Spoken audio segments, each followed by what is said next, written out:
The first time I met his mother, I brought her lilies and a bottle of wine, dressed in my best hope that she'd like me. She didn't even look at the flowers.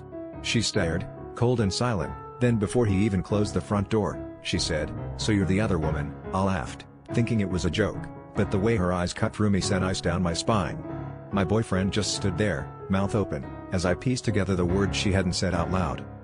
That night, he tried to explain, something about his past, old relationships, blurred lines, but every answer felt like a lie he'd rehearsed 1,000 times.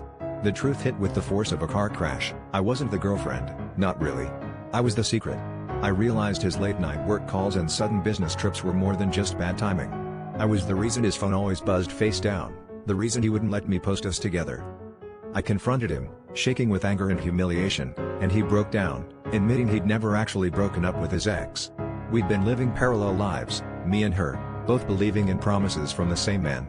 I screamed at him, at my own stupidity, at the sick reality that I'd been willingly blind. He begged me to stay, swearing I was the one he truly loved, but every word felt like poison.